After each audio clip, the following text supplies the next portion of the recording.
estén bien. Claro, con la casajita de bones. Abriga, abriga, abriga.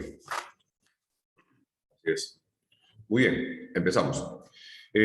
Ustedes saben que todo ser humano está inmerso en un proceso de cambio, en un proceso de desarrollo, desde que es un minúsculo organismo unicelular hasta un individuo totalmente formado, ¿no? Y luego, pues al nacer, obviamente este desarrollo continúa. El ser humano atraviesa por distintas etapas dentro de su vida. Y las células del organismo están preparadas, diseñadas ya de antemano, programadas de antemano, para poder crecer, para desarrollarse, para reproducirse, para envejecer y también para morir, porque morir también es parte del desarrollo humano, ¿no?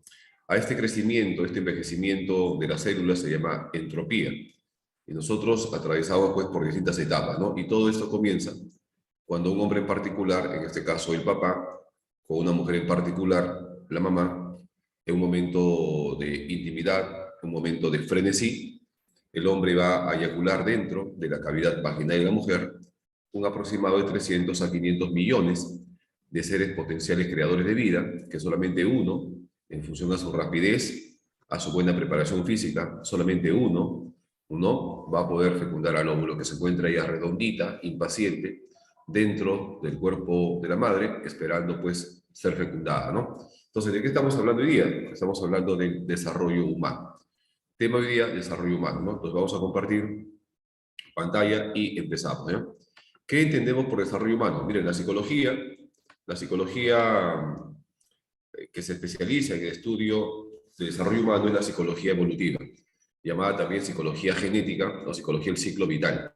Entonces, es la rama de la psicología que estudia el desarrollo humano. Todos nosotros atravesamos por 8 etapas dentro de todo este proceso de vida y todo este desarrollo ontogenético. Profe, hicimos eso, creo, nos quedamos en adolescencia. ¿Sí? ¿Seguros? ¿Sí? No me mandaron entonces este material. Mi amigo, si envías el material, por favor, para ver las preguntitas, qué tema es.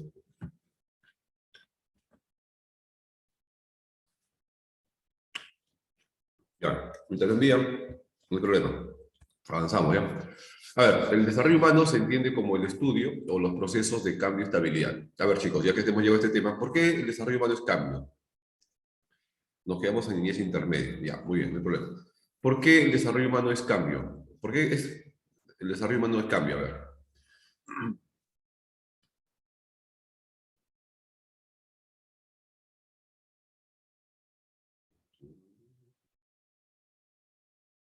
Niñez intermedia. A ver. Desarrollamos nuestro cuerpo. ¿Por ese cambio? Ya, un ratito, a ver, batería.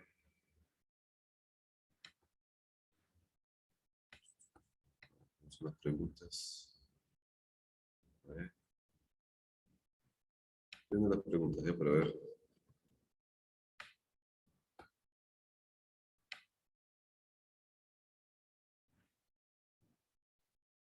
Ujú. Ya.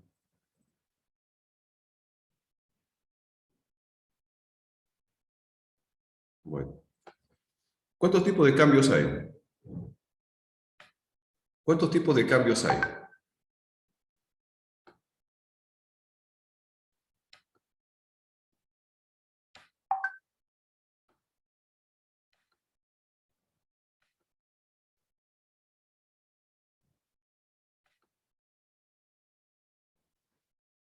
Dos.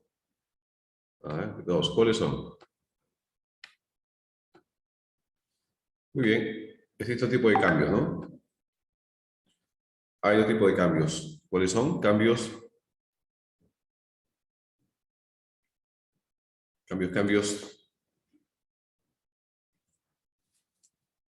A ver, hemos llegado al tema.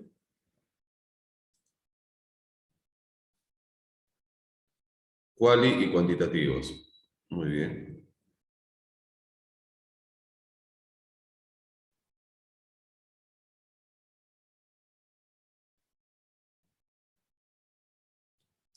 Muy bien. ¿En qué consiste? ¿Qué es un cambio cualitativo?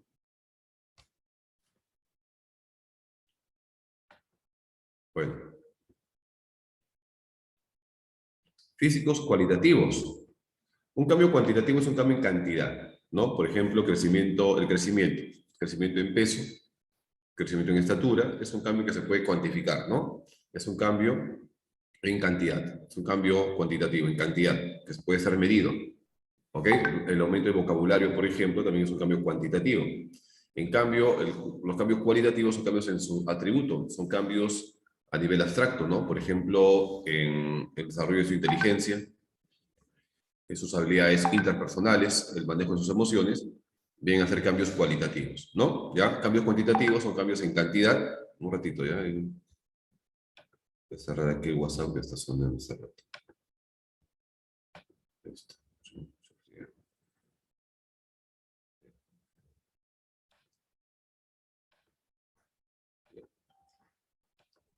Esto es importante que sepa, ¿ya? Ya, ¿y por qué? Ya, el desarrollo humano es cambios también, porque vamos cambiando, vamos modificándonos, etcétera, ¿no? ¿Y por qué el desarrollo humano es estabilidad? Porque el desarrollo humano es un proceso, ¿no? De cambio y de estabilidad. ¿Por qué es estabilidad el desarrollo humano? A ver, díganme ustedes una característica que sea estable. Se considera que el desarrollo humano es estabilidad porque hay ciertas características, ciertos atributos, ciertos comportamientos que son permanentes, que no van a cambiar, que se presentan de manera general en todos los seres humanos. Por ejemplo, el nivel para caminar, o de repente, como dice Freud, el foco de placer se encuentra en la boca desde el nacimiento a los 2 años. O de repente, a los 3, 4 años, el niño es altamente imaginativo, animista, tiende a darle vida a las cosas, ¿no? O de repente que en la adolescencia, a los 12 años, se alcanza la madurez sexual, o el síndrome del climaterio a los 50 años, o que el pensamiento lógico abstracto aparezca a los 12 años, y que el adolescente atraviesa por la crisis de identidad. Esas características que son estables, permanentes, que se van a presentar de la misma forma en todos los seres humanos, es estabilidad.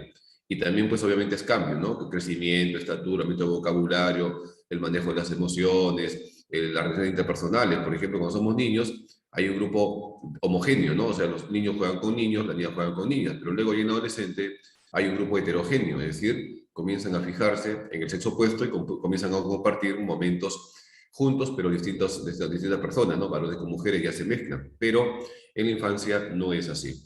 Estos son cambios cualitativos y cambios cuantitativos y también es estabilidad. Y estos cambios que se dan y esas estabilidades que se dan en el desarrollo humano obviamente, el estudio científico es el desarrollo humano, ¿no? Estudia la psicología evolutiva. Muy bien, el desarrollo humano también decimos tiene factores, ¿no? Hay factores biológicos, hay factores socioculturales y hay factores también personales o biográficos. Por ejemplo, el factor biológico es la herencia, ¿no? La transmisión de código genético, un genotipo, eso lo heredamos, ¿no? Heredamos el color de los ojos, la estatura, el color de la piel, etc. También decimos que dentro del factor biológico está lo congénito. ¿Qué son los congénitos? Son ciertas experiencias que suceden dentro del embarazo y que van a potenciar o que van a limitar la formación del nuevo ser. O sea, no le hereda, tampoco es genético, sino que algo ocurre en el embarazo que altera o que potencia la formación y el desarrollo. Por ejemplo, hay niños que nacen con síndrome Down y no le heredaron porque no hay antecedentes familiares por parte de padre ni por parte de madre, sino que algo sucedió en el embarazo que alteró el cromosoma 21, ¿no? Se alteró y se formó una famosa trisomía 21 y nace el niño con síndrome Down. O nace de repente con problemas cardíacos, problemas con el corazón, soplos en el corazón, o nace con 6 dedos, ¿no? ¿Se acuerdan? Estos cambios que se dan en el embarazo es lo congénito. ¿Está bien? Y la maduración son cambios que se producen de manera preprogramada. En todos los seres humanos decíamos que las células están programadas de antemano para crecer, para desarrollarse, para aparecer de cierta manera, a determinada edad, a determinada forma. Esto también es, ¿no? Un aspecto biológico. La maduración es el proceso y la madurez es el estado de completitud, ¿no? De desarrollo. Por ejemplo, cuando el adolescente está cambiando, está madurando, pero cuando llega a la adultez ya maduró. La madurez es el estado de aptitud a la cual llega una persona. A ver, por ahí están preguntando algo. A ver. Alcohólicas durante el embarazo sería congénito. Podría, claro, sí, podría ser, influye. Ujú, ¿ya? Sí, porque no le heredó, tampoco es genético, sino que algo sucedió, ¿no? Que alteró. Así es, muy bien. Hidrocefalia por tomar muchas bebidas alcohólicas durante más, claro. Por ejemplo, exponerse a rayos X o a plomo, ¿no? Eso también sería congénito. Muy bien, la madurez es el estado de aptitud, el estado completo de apoyo de una persona para que un órgano, un sistema, un comportamiento funcione como debe funcionar. ¿Ok? Y el crecimiento, ¿no? El crecimiento son cambios cuantitativos, cambios en cantidad. Por ejemplo, el aumento en talla, el aumento en estatura, perdón, en peso, las habilidades motoras, el aumento del vocabulario, es crecimiento, son cambios a nivel cuantitativo. Entonces, el desarrollo humano tiene factores biológicos y también tiene factores de tipo social o sociocultural, ¿no? Por ejemplo, la familia, la escuela, el estatus social, la cultura, el contexto histórico en el cual vive. No es igual, por ejemplo, vivir en una época de guerra, en una época de paz, en la época de terrorismo, en la época de tranquilidad, ¿no? Una época de bonanza económica en tu país, un momento de pobreza. No es igual, y eso también influye en el desarrollo. El contexto histórico, como dice José Ortega y Gasset, yo soy yo y mis circunstancias, ¿no? Si no se salva ella, tampoco me salvo yo. Es decir, las circunstancias, el momento histórico que me tocó vivir también influye en mi desarrollo.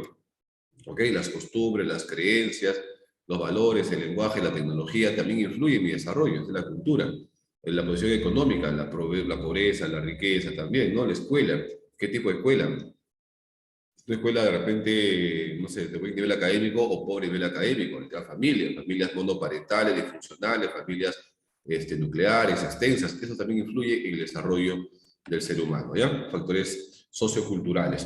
¿Es verdad que los hombres maduramos antes que las mujeres? ¿Ah? ¿Quién dice eso? Al revés, al revés,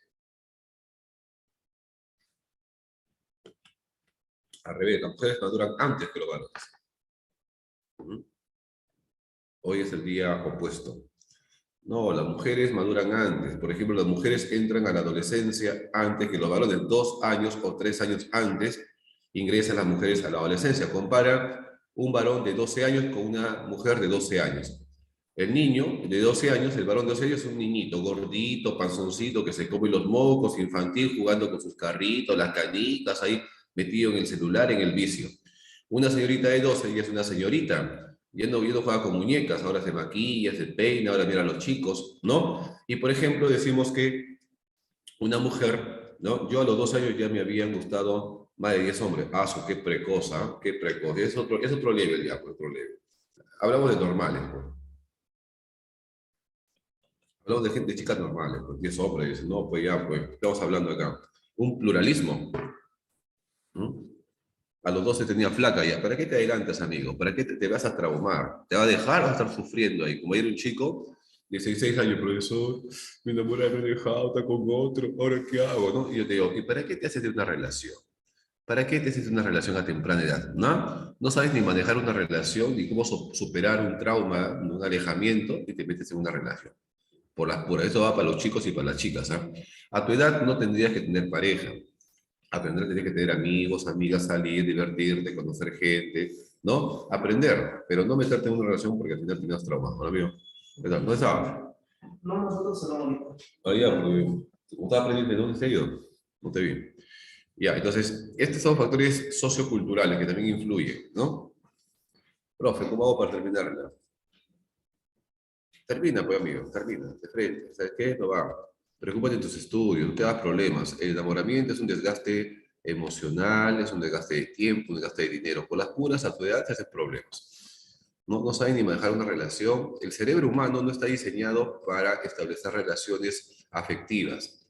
El cerebro está diseñado para la supervivencia, facilitarte las cosas, ¿no? Para vivir de manera independiente sin que nadie te atormente. El hecho de que tú estés pareja ya es una cuestión ya de repente porque tú quieres, ¿no? Por una necesidad, pero el cerebro no soportaría la convivencia, está científicamente demostrado, es por eso que hay tantos problemas afectivos, emocionales en las relaciones. Si el cerebro estuviese diseñado, la gente se llevaría bien. En la convivencia la gente se pelea, discute, ¿no? Ese romance que uno tiene se llama enamoramiento y dura 2, 3, 4 años, máximo 4 años. ¿Por qué? Porque se eleva la dopamina. Después de los 4 años la dopamina disminuye y ahí comienzas a estar pues normal, porque la etapa del enamoramiento estás en una etapa de idealización. Y después baja la dopamina y entras a la realidad. Y ahí comienzas a ver los defectos de tu pareja. hay que esto y que el otro te molesta. Y ahí la mayoría de parejas terminan, pues, ¿no? Muy bien, ya. Entonces, ese es el aspecto de tipo cultural, la familia, el tipo de familia, familias numerosas, un solo hijo, familias funcionales, disfuncionales, nucleares, monoparentales, ¿no? La escuela, ¿ok? Nivel de la escuela, es una escuela de alto nivel académico o bajo nivel académico, la posición económica de ricos pobres, la cultura, las creencias, la expresión artística, tecnológica y el contexto histórico, el momento que te tocó vivir. Una época de bonanza, terrorismo, la guerra, por ejemplo, con Chile, ¿cómo habrá sido la gente que habrá vivido la época de la guerra con Chile? O la Primera Guerra Mundial, o la Segunda Guerra Mundial, el terrorismo ya en Ayacucho, todo eso influye en el desarrollo. Y también hay, aparte de aspectos biológicos, aspectos sociales, también hay aspectos personales, individuales, ¿no? Tus experiencias, las experiencias personales que a ti te tocó vivir. Por ejemplo, no sé, tuviste un accidente, o de repente el divorcio de tus padres, o tuviste que cambiarte de cultura, vivir a otro país y luego regresar. No, eso que te tocó vivir de manera individual, biográfica, que no todo el mundo lo experimentó, es el aspecto personal individual que también influye en el desarrollo. ¿Ok? Se ve entrecortado. ¿Se ve entrecortado o se escucha entrecortado? ¿Cómo es eso? ¿Se ve bien, amigo? ¿Puede poner su cámara? Por la cámara. Sí. No hay mucha señal. Está incompleto. ¿Así? Yo lo veo bien, dice Ingrid. Ingrid tiene Wing. Ya, ahí chicos, ahí se ve bien. Ya apagué la cámara. La diapositiva. Se ve mal la diapositiva. Bueno, yo acá la veo muy bien. Ahí. ¿Se ve bien? Ahí, ¿cómo se ve? ¿Mejor? Todo el rato. Pero no está en los 5 sentidos. Está enamorado, Piero. Está atravesando una etapa de estupidez, que es el enamoramiento. Así lo llaman, ¿no? Así lo llaman algunos franceses, algunos psicólogos llaman también la etapa de estupidez, de desrealización, ¿no? De idiotez durante el enamoramiento, que son 4 años. Ahí se ve bien, ¿no? Muy bien. Bien. También hay que entender dentro del desarrollo humano que hay influencias normativas y influencias no normativas. Dentro del desarrollo hay cuestiones que son normales, que uno tiene que atravesar, y hay cuestiones no normales, no normativas, ¿no? Por ejemplo, una influencia normativa es algo que ocurre en todos los seres humanos de la misma manera, ¿no? Por ejemplo, todos vamos a llegar a la pubertad, todo el mundo va a madurar sexualmente, también vamos a atravesar por la menopausia, también hemos entrado al colegio a los 6 años, nos vamos a casar también, ¿no? Yo ya me casé, vamos a ser papá, mamá también, ¿no? Te vas a jubilar también, ¿se dan cuenta, no? Todo el mundo ingresa a la pubertad a los 12 años, ¿está bien? La menopausia aparece a los 50 años, ingresamos al colegio a los 6 años, terminamos el colegio a los 16 años, ingresamos a la universidad a los 17, 18 años, terminamos la universidad, trabajamos, nos casamos, tenemos hijos, nos jubilamos, todo eso es parte de un desarrollo normal. Eso se llama influencia normativa. ¿Ok? Total, no dice que hay que enamorarnos a tu edad, tu amigo. Tienes que aprender a enamorarte. ¿Qué haces enamorándote a tu edad que no sabes ni manejar una relación? ¿Ah? A tu edad, tu amigo. ¿Qué haces tú a tu edad, 16 años, 17 años, 18 años, preparándote con enamorado, con enamorado? Que pierdes tiempo. Aprende a manejar una relación, aprende también cómo superar una relación, porque toda relación que comienza va a terminar. ¿Y cómo superas esa relación? Ay, me dejó, le extraño, ¿no? La paro stalkeando, viendo qué fotos sube. Subió una foto con un chico, una chica, me duele. ¿No? Ahí. ¿Por qué? Por nerd, por soncito, por meterte en una relación por las puras sin saber manejar una relación. Todo el mundo, porque todo el mundo tiene una relación, tú también tienes. Aprende primero a manejar, aprende, ¿no? Primero fórjate una mentalidad de hierro para que nada te perturbe cuando algo suceda. Mi bebito fiu fiu. Ahí está. Y las experiencias no normativas son características inusuales, ¿no? Que suceden, pues, eventos particulares, eventos fuera de serie y que van a impactar en nuestra vida, ¿no? Por ejemplo, la muerte de tu papá cuando eras niño, o de repente tener un defecto congénito, sufrir una enfermedad grave, un accidente, ¿no? O de repente sacarte una beca al extranjero, o sacarte la tinca, ¿no? Esas son experiencias no normativas, que no todo el mundo lo tiene, pero son experiencias inusuales que también van a afectar en nuestro desarrollo, para bien o para mal. Entonces, dentro del desarrollo hay influencias normativas que son características comunes que ocurren en todas las personas, y también hay experiencias no normativas, que son acontecimientos inusuales que van a afectar o que van a potenciar también el desarrollo. No sé si me voy a entender. ¿Me voy a entender, chicos? Por favor, confirmen con 5 si se entiende. Dentro del desarrollo hay influencias normativas y no normativas. Sí, dime, muy bien. A ver, vamos a ver qué se ve. Profe, ayer una amiga me dijo que para escaparnos, pero yo la mandé a Gabriela, pero antes... ¿Qué? ¿Quién es este pata? ¿Qué pasa? ¿Qué pasa, amigo? ¿No? Tienes un odio a las mujeres, eres un misántropo. Eres un misántropo. Bueno, bueno, eso es una conducta antisocial, una conducta pandilleresca. Eso no se hace a nadie, amigo. Todo da vueltas. Todo lo que haces te la van a hacer. ¿No? Bueno, muy bien, listo. Ah, bromista eres, cachai eres bromista. Bueno, listo. Dentro del desarrollo humano también hay periodos críticos y periodos sensibles, ¿no? Repita normativas. Total, no dice que ya hemos visto este tema, chicos. Total. Hablen, pero. Profe, ya vimos, ya. Toca de presente, profe. Repasito, ¿no? Claro, pues no repasan ustedes, pues no repasan. Están alocados por avanzar, pero no pasan, no repasan. Una experiencia no normativa son acontecimientos inusuales que no todo el mundo atraviesa, no es algo normal, es algo fuera de serie, algo imprevisto, algo excepcional que sucede en tu vida, es un evento, una influencia no normativa. Sí, inusual, algo excepcional. Lo común es algo normativo, ¿no? Lo normal. Lo excepcional, lo anormal, lo inusual es uno no normativo. Por ejemplo, que te saques la tinca, que te saques una beca a estudiar en el extranjero, ¿ah? O que te accidentes, o que te dé de repente, no sé, pues el COVID, una enfermedad incurable, ¿no? Esa es una influencia no normativa. ¿Se dan cuenta? Que salgas embarazada a los 11 años. ¿Se dan cuenta? Que seas papá a los 13 años. Eso es algo no normativo. Es algo excepcional. ¿Está bien? Taquicardias, enfermedades, pues enfermedades. Muy bien. Dentro del desarrollo humano también, chicos, hay periodos críticos y periodos sensibles. Los periodos críticos son periodos en los cuales el cerebro o todo el organismo se está desarrollando y es muy susceptible a cualquier influencia externa. ¿Ok? Por ejemplo, el periodo crítico se da en el periodo embrionario y también el nacimiento a los 2 años y los 5 a los 7 años. En esos momentos, el cerebro y el organismo está desarrollándose.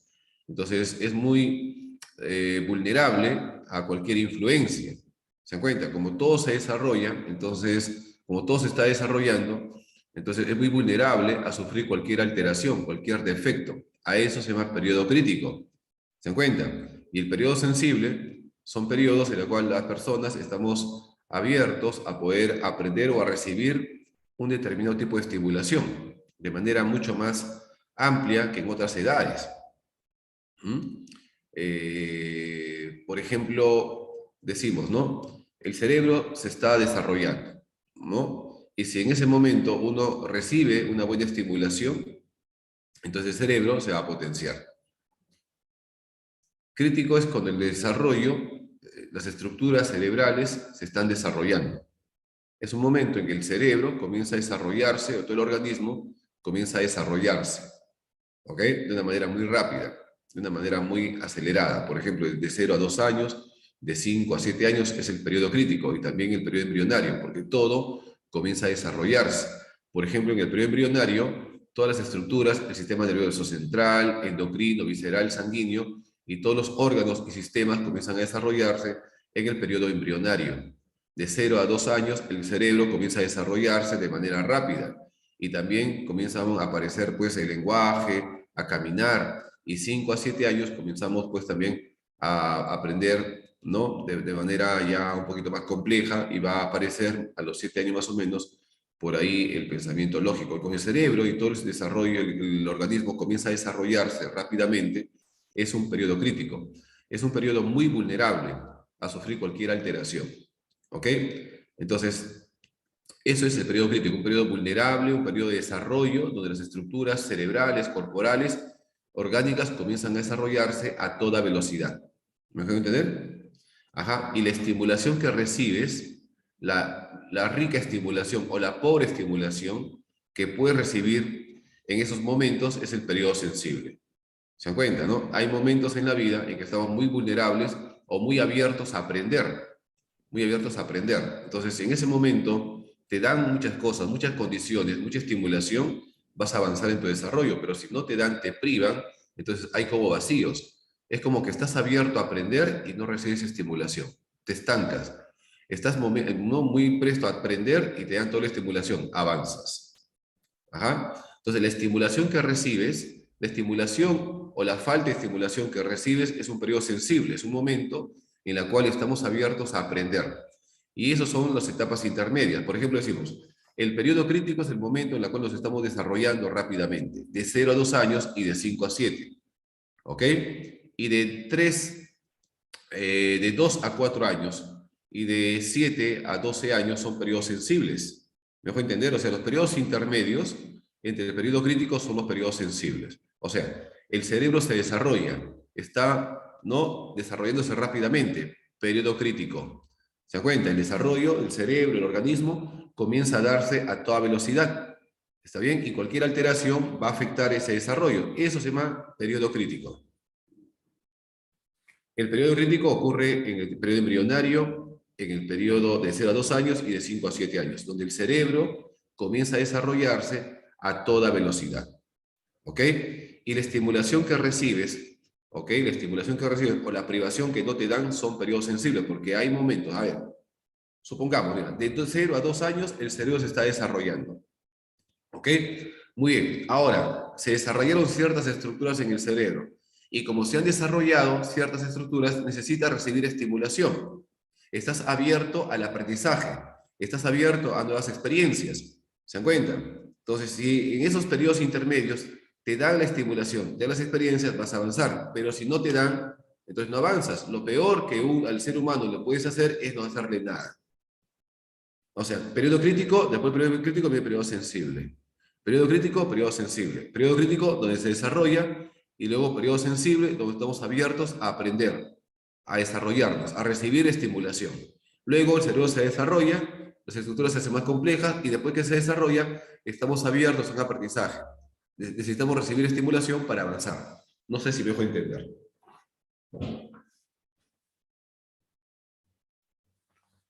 Confirmen, ¿sí? Más o menos. Ya, por ejemplo, de 0 a 2 años el cerebro comienza a desarrollarse rápidamente. Después se detiene un poco. Entonces, como se han desarrollado ciertas estructuras en el cerebro, necesitamos recibir estimulación. Nuestro cerebro, ahora en tu organismo, va a estar abierto a aprender, porque ya se desarrollaron ciertas estructuras. Ya desarrollamos algunas estructuras biológicas que necesitamos para poder aprender. Entonces, como ya se completaron ciertas características, ciertas aptitudes, entonces estamos aptos a recibir cualquier tipo de estimulación de información. Ese momento en el cual estamos abiertos a aprender, a recibir estimulación, es el periodo sensible. ¿Se dan cuenta? ¿Por qué? Porque ya se completaron ciertas estructuras. Ese desarrollo de ciertas estructuras se llama periodo crítico. Y después del periodo sensible viene otro periodo crítico, en el cual nos desarrollamos. El cerebro se completa el 95% a los 7 años. Y como se han completado ciertas estructuras, entonces necesitamos recibir y estamos aptos para aprender. Es un momento donde estamos abiertos a nuevas experiencias. ¿Se dan cuenta?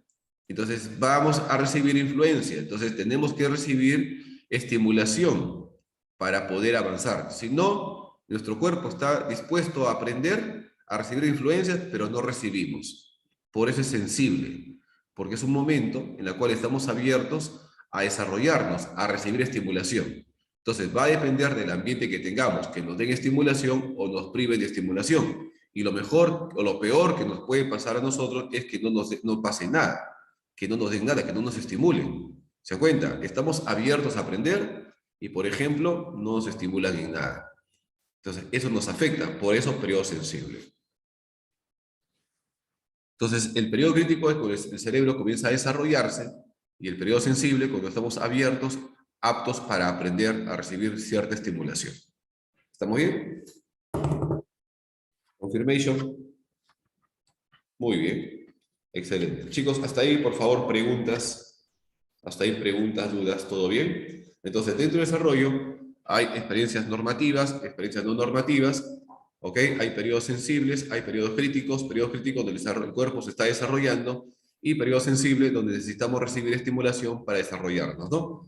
El desarrollo humano, decíamos, se da en 3 dimensiones o dominios. Nos desarrollamos de manera física, de manera cognitiva y de manera psicológica. Física tiene que ver con el crecimiento, el estado de salud. Profe, ¿cómo sé si me estimularon y mi periodo sensible? Si te estimularon en el deporte, en las matemáticas, en el arte, en el canto, los colores, ¿no? Eso es periodo sensible, lo que te dieron, lo que recibiste en ese momento que tenías que recibirlo. ¿Se cuenta? Nunca hicieron eso, entonces hay un periodo sensible, pues, ¿no? Negativo. No recibiste estimulación apropiada. Entonces, eso va a afectar. Eso afecta, ¿no? Muy bien. Con razón. Bien. Aquí hablamos de Jean Piaget, el desarrollo intelectual, la etapa sensorio-motriz, la etapa preoperacional, la etapa operatoria concreta y la etapa operatoria formal, ¿no? Por ejemplo, miren, que el ser humano atraviese etapas sensorio-motriz, preoperacional, operatorio concreto, operatorio formal. Estas etapas son estabilidades, porque todos los seres humanos vamos a atravesar por estos periodos. Eso se llama estabilidad dentro del desarrollo. ¿Ok? Piaget es un estudioso del desarrollo cognitivo y la inteligencia, y afirma que la inteligencia humana atraviesa por 4 etapas o periodos, ¿no? Que ustedes ya lo saben. También hay un desarrollo del lenguaje, que es también un desarrollo mental, desarrollo cognitivo. Hay una etapa preverbal o prelingüística y hay una etapa verbal o lingüística. ¿Ok? La etapa preverbal comienza con el llanto y termina cuando el niño emite su primera palabra. Al emitir su primera palabra, estamos ya dentro de la etapa lingüística. La etapa en la cual el niño usa una palabra para todo se llama etapa holofrásica. Luego el niño entra a una etapa telegráfica, o sea, puede relacionar 2 palabras en una oración, o 2 o 3, pero omite artículos e intersecciones, ¿no? Luego aparece la explosión del lenguaje, que es una etapa en la cual el niño comienza a aprender una palabra por día y comienza a preguntar, ¿y esto qué es? ¿Y esto cómo se llama? ¿Y esto? ¿Y esto por acá? ¿Y esto? Ahí comienza, ¿no? Y aprende una palabra por día. Su lenguaje avanza a una velocidad increíble, por eso se llama explosión del lenguaje, ¿ya? Y también atravesamos por la etapa de desarrollo psicológico o psicosexual, y eso Freud nos explica muy bien. Dice que la libido se va alojando en una determinada parte del cuerpo según la edad, ¿no? Por ejemplo, de 0 a 2 años, de 0 a año y medio, el foco de placer está en la boca, labios, dientes, y el niño sentirá placer al estimular esa parte de su cuerpo, al morder, al chupar, al succionar cualquier objeto que encuentra a su alrededor, porque el foco de placer está en la zona oral. Luego, la libido que estaba en la zona oral se desplaza al ano, la etapa anal, y el niño sentirá placer al estimular esa parte de su cuerpo, al ir al baño, ¿no? Está expulsando, reteniendo, cortando, expulsando, y ahí siente placer, porque el foco de placer está en el ano. Busqué el significado de libido y terminé escuchando buenas canciones. Libido es el grupo, libido es energía sexual del psicoanálisis freudiano, ¿no? Etapa fálica, el foco de placer está en el pene, en el varón, y en el clítoris en la mujer, y aquí comienzan los primeros actos masturbatorios, y también aquí se da el complejo de Edipo. El niño se enamora de la madre y la niña se enamora del padre, ¿no? Y luego hay una etapa de calma sexual, la etapa de latencia de 5 a 12 años, donde la libido no se manifiesta, se reprime, se sublima, y luego la libido aparece en la etapa genital en la adolescencia con la heterosexualidad. Este es el desarrollo psicosexual de Freud, y luego viene el desarrollo psicosocial de Erik Erikson. ¿Se acuerdan? ¿No? La etapa prenatal, ¿no? En la etapa de la infancia, miren ustedes, estas son las etapas del desarrollo, son 8. La etapa prenatal se da el nacimiento, ¿no? De la fecundación hasta el nacimiento. La etapa prenatal dura 9 meses, 40 semanas, 280 días. La infancia, del nacimiento a los 3 años. La niñez temprana, de 3 a 6 años. La niñez intermedia, de 6 a 11 años. La adolescencia, de 11 hasta los 20 años. ¿Ok? La adolescencia tendría que ser hasta los 21 años de las mujeres y los 25 años de los varones. ¿Ok? Porque una mujer a los 21 años, 22 años, ya es totalmente madura. En cambio, el varón recién termina de madurar a los 25 o 26 años. ¿Ok? La adultez temprana de 20 a 40 años. La adultez temprana tendría que ser hasta los 45 años, porque a partir de los 45 años comienza el envejecimiento. La capacidad mental para aprender la inteligencia comienza a decaer a los 45 años, Es lo que se conoce como el síndrome del Alzheimer, no la enfermedad del Alzheimer, la demencia del Alzheimer, sino el síndrome del Alzheimer. La memoria, la inteligencia, el pensamiento comienza a fallar un poquito, ¿no? El aprendizaje se hace más lento, porque la mejor etapa para el aprendizaje, para el estudio, es en la juventud de 20 a 25 años. Y de 20 a 25 años es el momento en el cual uno alcanza la plenitud, el mejor cuerpo, el cuerpo más poderoso, más voluptuoso, más bonito, más armonioso, lo vas a tener de 20 a 25 años. ¿Ok? ¿Ya? Profe, ¿quién clasificó las etapas? La psicología evolutiva. Todos los estudiosos del desarrollo humano se han puesto de acuerdo para considerar que de tal edad a tal edad es esta etapa, ¿no? Porque hay ciertas características, ciertas condiciones que aparecen en determinadas etapas. Y los estudiosos del desarrollo humano, biólogos, psicólogos, no se han puesto de acuerdo para determinar las edades, las etapas en 8 etapas. ¿Ya? Es una clasificación por convención, es una convención social entre estudiosos. ¿Está bien? Es un acuerdo entre estudiosos para considerar las etapas de esta manera. La adultez temprana de 20 a 40 años, hasta 45, hablan algunos científicos, algunos psicólogos, porque la inteligencia se desarrolla hasta los 45 años, ¿no? Hasta ahí viene la capacidad intelectual para aprender, luego ya comienza a ser mucho más difícil.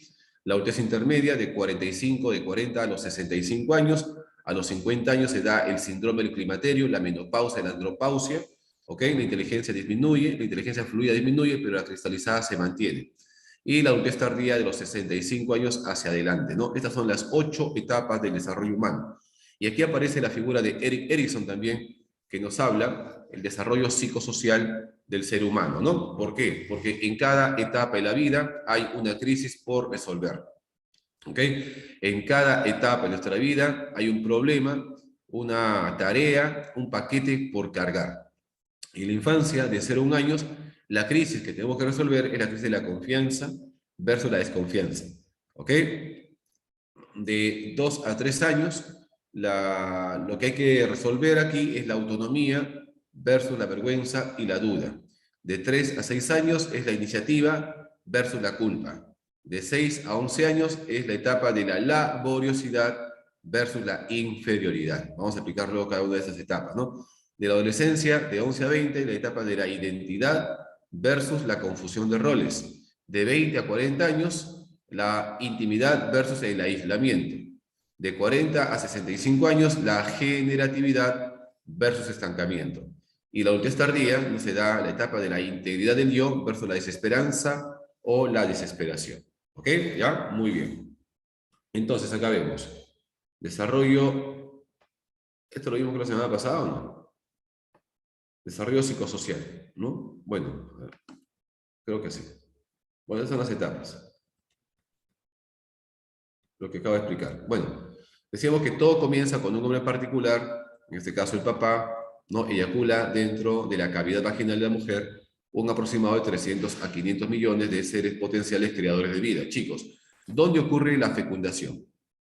¿Dónde ocurre la fecundación? En la vagina, en el útero, en el cuello del útero, ¿no? En las trompas de falopio, muy bien, en las trompas de falopio, ¿no? Este óvulo fecundado comienza a trasladarse hasta el útero, hasta la zona esponjosa del útero, donde comienza su crecimiento y anidación. De la parte externa de este óvulo fecundado comienza a formarse un órgano que crece conjuntamente con el embrión, que es la placenta, ¿no? Está envuelto en una membrana que es el saco amniótico y en el interior contiene el líquido amniótico. También se forma el cordón umbilical por donde respira, donde se alimenta, donde se oxigena y también por el cordón umbilical elimina sustancia de desecho que luego la madre más tarde también lo va a eliminar. De la fecundación a las 2 semanas es la etapa germinal o etapa cigotal. Estás apurada, Ingrid, ¿no? No quieres repasar. Muy bien, ya lo saben entonces. ¿Listo? Vamos, mi amiga quería hacer adolescencia rápidamente, no quiere repasar el asunto. Ya, a ver, déjenme. Muy bien. Déjenme buscar la diapositiva de adolescencia.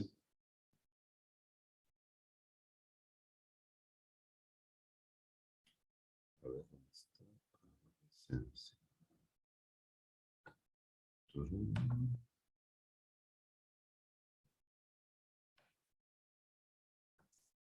Listo, listo. Vamos a ver esto.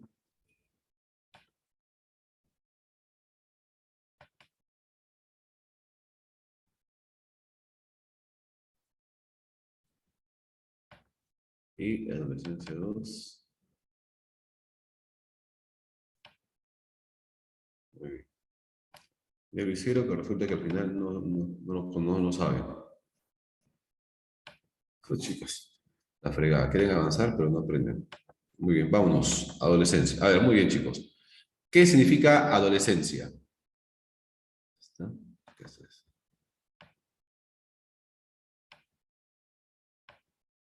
Esto no es, esto no es. Ratito, ratito.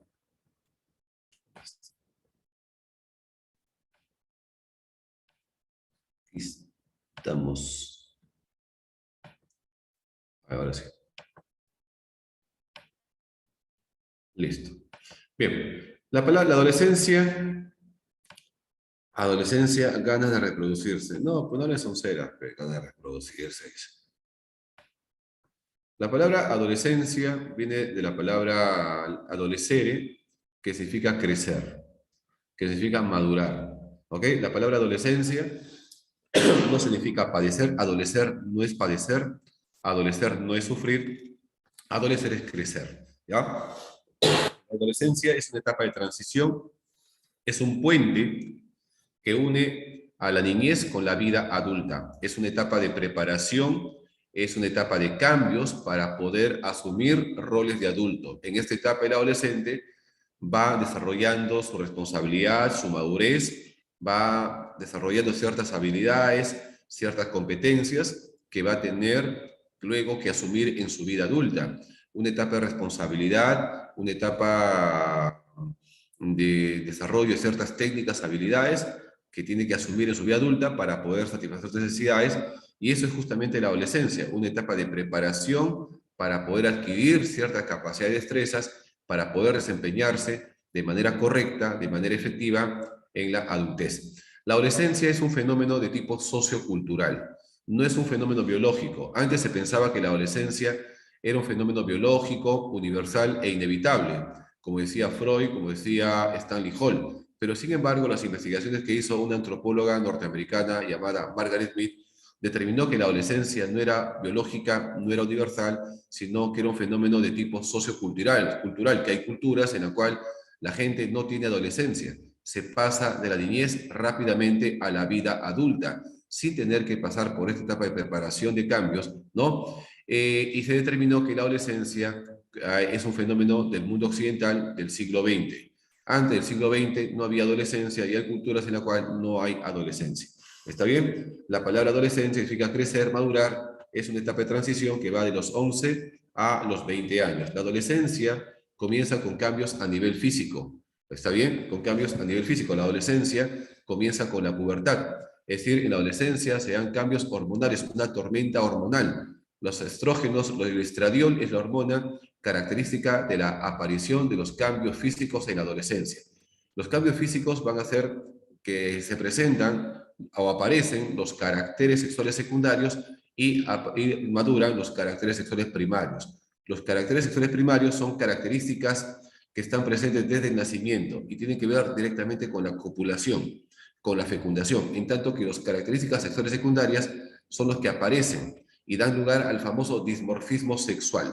Entonces, la adolescencia comienza con cambios a nivel físico. Cuando el adolescente ha alcanzado cierto peso, cierta estatura, ¿no? Cierta gordura, esta hormona llamada estradiol, que está en relación al buen peso, a la obesidad, comienza a ejercer influencia sobre el hipotálamo.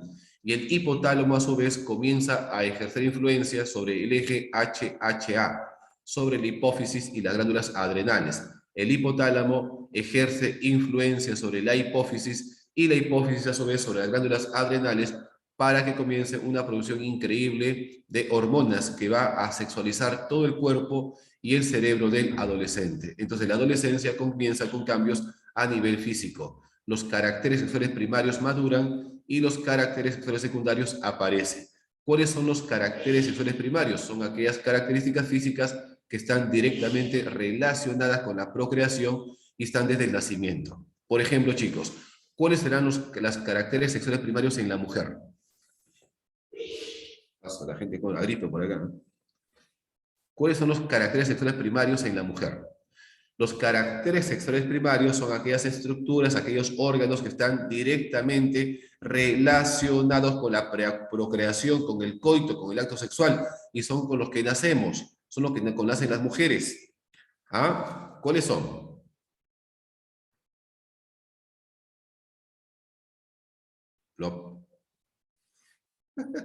¿Qué fue? ¿No hay señal o qué? ¿Chicos están ahí? Hola, hola. Ah, sí están. Gustos por el sexo. Ah, naciste con gusto por el sexo opuesto. O sea, de bebito ya te gustaba el sexo opuesto. Sí, dice todavía María. Es precoz. No, pues. Hablo de características físicas, porque el gusto es psicológico. El gusto del sexo opuesto es psicológico y no es innato, es aprendido, es adquirido, aparece en la adolescencia. Decimos que los caracteres sexuales primarios son los que han nacido, son innatos. Desarrollo de los órganos sexuales. Desarrollo no, crecimiento sería. Acá, mira, mira, mira, mira acá. Mira acá, mira acá. Ahí está. A ver, al toque. Recién me gustaban los 12 a mí. Ya, a ver, a ver. Yo le estoy preguntando a quién le gustaba, a quién no. A ver, estamos hablando acá. La adolescencia comienza con la pubertad. A los 9, 10, 11 años en las mujeres, la zona comprendida entre las piernas, llamada pubis, comienza a cambiar. Estos cambios que se dan en esta zona del cuerpo se llama pubescencia. Pubescencia son los cambios que se dan en la zona del pubis, en las mujeres a los 9, 10, 11, 12 años. El resultado es la pubertad. La pubertad es la madurez sexual. ¿Y cuál es el principal indicador de la madurez sexual en la mujer? La menarca o la menarquía. Profesor, ¿qué es la menarca o la menarquía? La primera regla, la primera menstruación. La mujer cada 28 o 30 días va a menstruar alrededor de una copa de sangre. Los ovarios explotan óvulos y si el óvulo no es fecundado, viaja hasta el útero y conjuntamente con el, ¿no?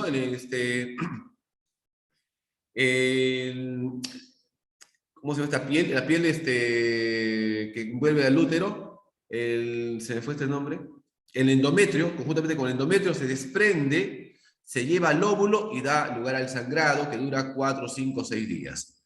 Esto es la menstruación, pero la primera menstruación se llama menarca o menarquía. La primera regla, la primera menstruación no indica madurez sexual. La primera regla no indica madurez sexual. Que esta menstruación, que esta regla se repita cada 28 o 30 días, sí. ¿Ok?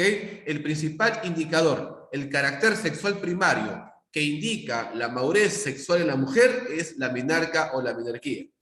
En los varones, a los 10, a los 11, 12, 13, 14 años, la zona comprendida entre las piernas, el pubis, comienza a cambiar. Estos cambios que se dan en esta zona del cuerpo se llama pubescencia.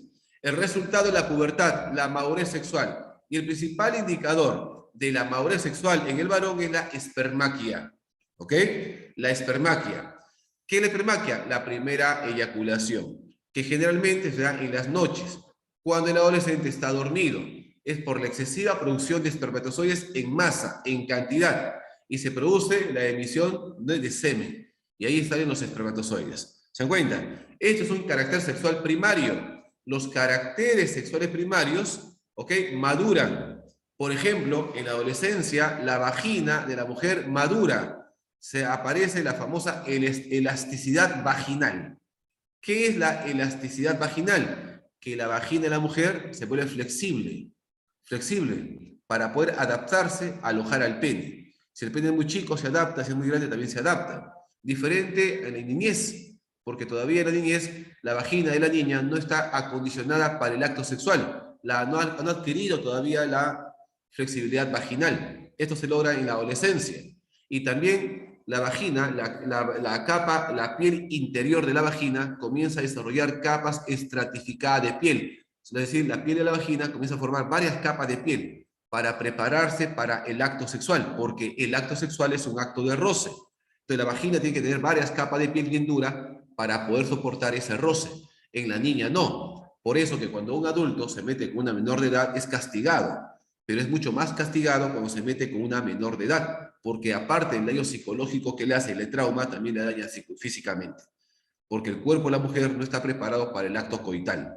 Por eso es una inmadurez todavía física. La niña todavía no madura sexualmente, ni física ni mentalmente. La adolescente madura físicamente, sexualmente no, físicamente, pero mentalmente no. La mujer adolescente es todavía inmadura, muy ilusionada. Y si un adulto se mete con un adolescente, se está metiendo para aprovecharse de ella, porque físicamente está madura, pero mental, emocionalmente no lo está. Ah, esto explica 2 años amanecían mojados. Sí, eso se llama polución nocturna. Polución nocturna. ¿Ah? Hasta los 18 años. Bueno, hasta los 18 años es legalmente, pero la mujer madura a los 21 o 22 años. ¿Ok? Entonces, estos son los caracteres sexuales primarios que maduran y aparecen los caracteres sexuales secundarios. Recuerda que las características sexuales primarias son las que están presentes en nacimiento, son innatas y van a madurar. Muy bien. Y aparecen los caracteres sexuales secundarios. Los caracteres sexuales secundarios, ¿no? Por ejemplo, mira las características físicas secundarias en las mujeres y mira en los varones. Por ejemplo, en las mujeres aparecen la famosa pubarquia. ¿Qué es la pubarquia? ¿Qué es la pubarquia? La pubarquia es el crecimiento de los vellos púbicos. Chicos, ¿qué es lo primero que le crece a la mujer?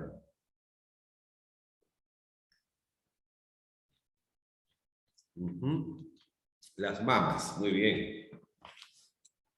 Las mamas. Los pezones se levantan un poquito, crecen los pezones. ¿Cómo se llama esa zona oscurita o rosadita que envuelve, que rodea el pezón? Las pompis, dicen. No, hablo de... ¿Ah? ¿Cómo se llama? Se llama areola. La areola se expande. Tetilla no. Los pezones crecen un poquito y las areolas, que es esa parte oscura, esa parte que rodea el pezón, se expande. ¿Ok? Lo primero que le crece a la mujer son las mamas. ¿Qué es lo primero que le crece al varón?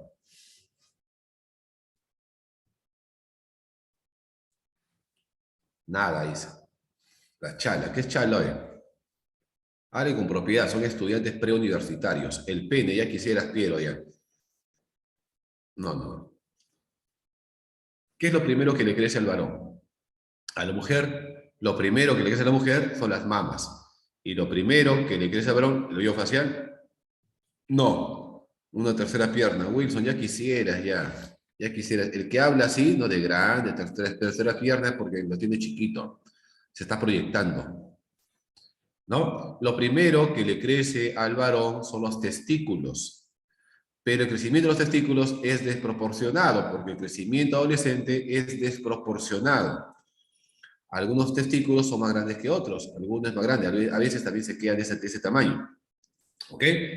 Muy bien, entonces, a ver, 19 centímetros, ya quisieras, ya. El promedio en el varón peruano es 15. No digas que 19, 19 lo tienen los negros, los africanos. ¿A quién quieres engañar, mi amigo? Hay que estudiar la psicología, la biología, la física, las razas. Muy bien. Aparece, entonces, la pubarquia es el crecimiento de los vellos púbicos, ¿no? Vellos faciales. ¿Se dan cuenta? ¿Tienen sangre, no, profe? No, hay penes de sangre y penes de carne. Los penes de sangre son penes chiquitos, que cuando se llena de sangre crece. Que un pene de carne es un pene grande, que no crece mucho cuando se erecta. ¿Ok? Muy bien.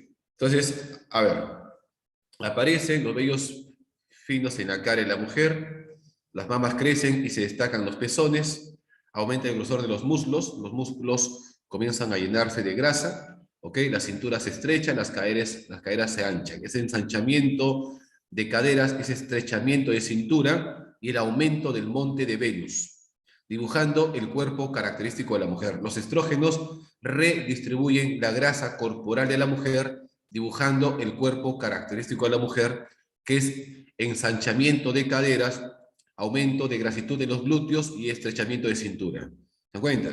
¿Cuál es el monte Venus? El monte Venus es esa parte elevadita que tiene la mujer encima de la vagina, ¿no? Esa parte donde están los vellos púbicos, ese crecimiento de los vellos púbicos, eso se llama monte de Venus.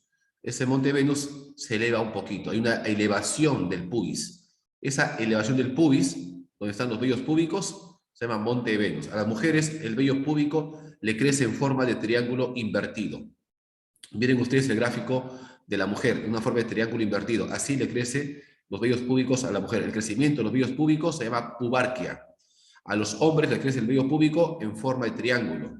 El vello púbico primero crece en forma muy lacia, muy delgada, muy tenue, y luego se engrosan y se enroscan.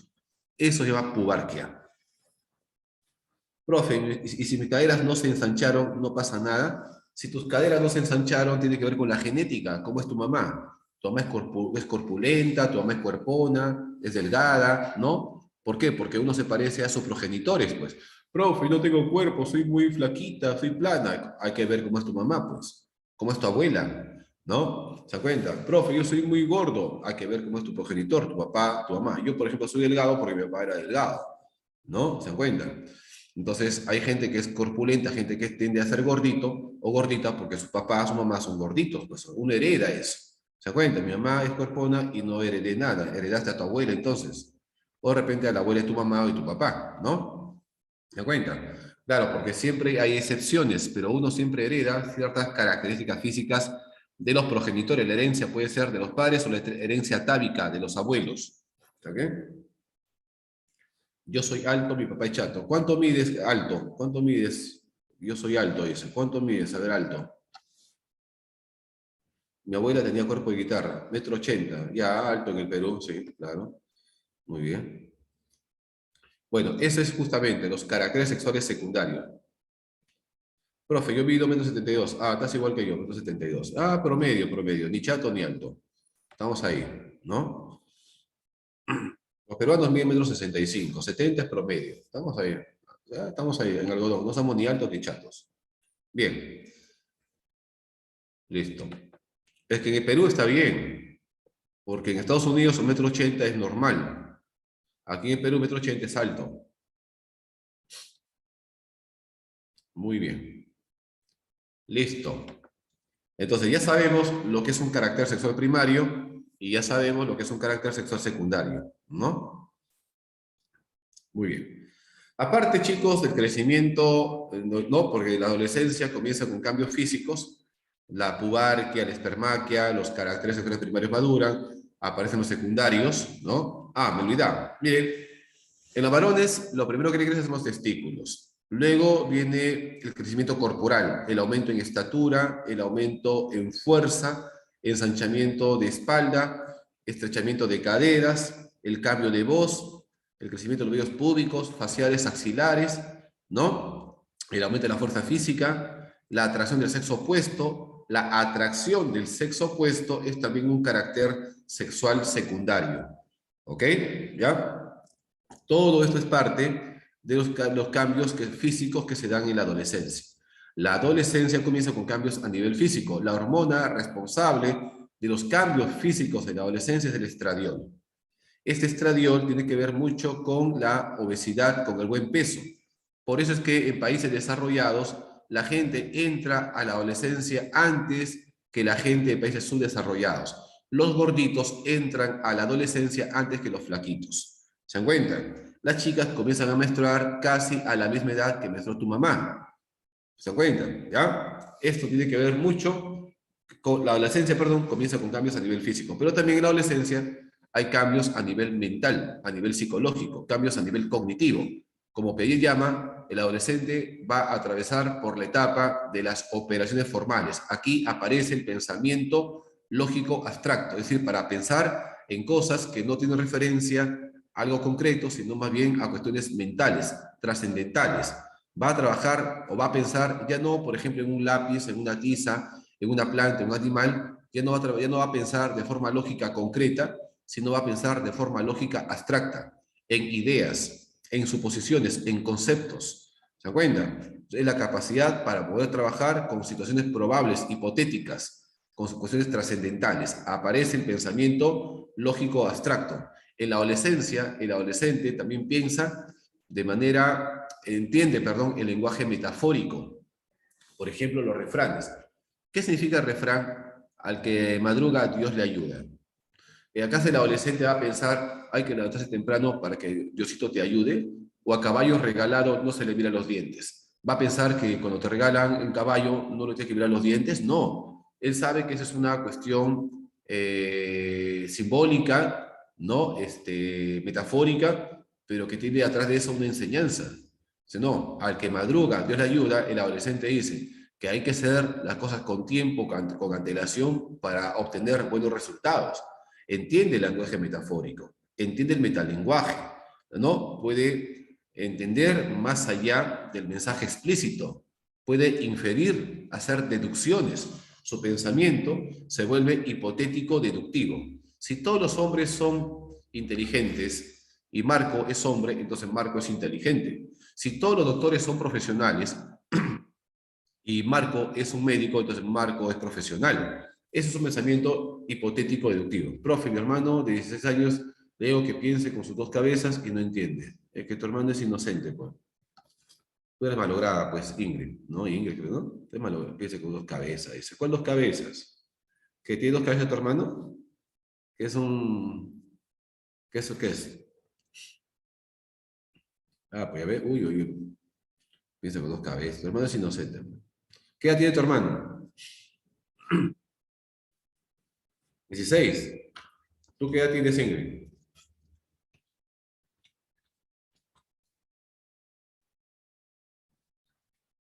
Ah, es que tú ya sabes las dos cabezas porque ya has experimentado seguro. Pues tu hermano todavía no.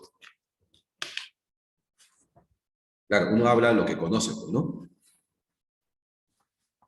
Claro, así es. Muy bien, no, ya muy bien. El razonamiento hipotético deductivo es un pensamiento lógico, racional, pero abstracto. Consiste en llegar a una conclusión a partir de ciertas premisas. ¿Ok? Si todos los limeños son peruanos, ¿ok? Y Pedro es limeño, entonces Pedro es peruano. Es un pensamiento hipotético deductivo. Y también el pensamiento del adolescente es un pensamiento probabilístico. Entiende probabilidades. El no es de la famosa teoría de la mente.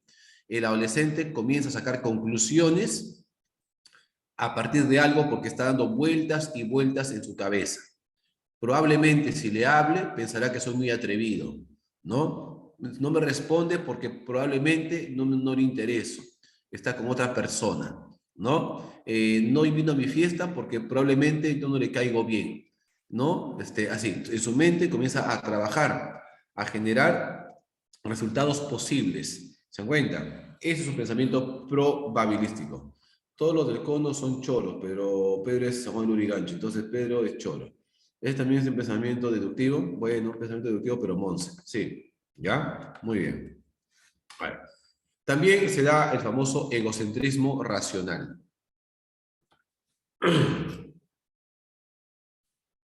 Nada, porque si San Juan Lurigancho yo soy de ahí, profe.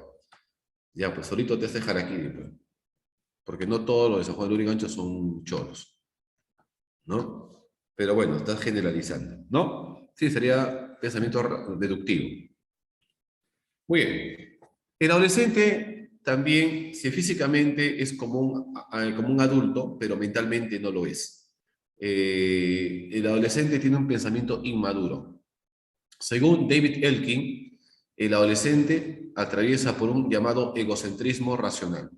Y ahí la característica común que tiene con un niño temprano, ¿no? El niño temprano tiene un egocentrismo cognitivo, pero aquí se da un egocentrismo de tipo racional. Por ejemplo, el adolescente tiene tendencia a discutir. Cuando el adolescente ha desarrollado ciertos argumentos, ciertas teorías, ciertas hipótesis en la cual puede contradecir a un adulto, no lo va a decir. Tiene tendencia a discutir, a probar su argumento, a demostrar que su pensamiento, su razonamiento también puede ser considerado, ¿no? Cuando tiene ciertos argumentos, discute. ¿Se dan cuenta? También el adolescente es inseguro, indeciso. Tiene dificultades para poder tomar decisiones. ¿Y si no ingreso? ¿Y si no la hago? ¿Y si no puedo? ¿Y si no es lo mío? ¿Y si no me gusta? y al final no termina gustando, y si la abandono, y si me chotea, y si me dice que no, y si no puedo, comienza a dudar bastante, ¿no? Es inseguro. Dice que soy responda cuando solo digo mi punto de vista y lo defiendo. ¿Mm? Mi mamá dice que soy, ¿quieres qué? ¿Que soy responda? Ah, respondona. Cuando solo digo mi punto de vista y lo defiendo. Ah, claro.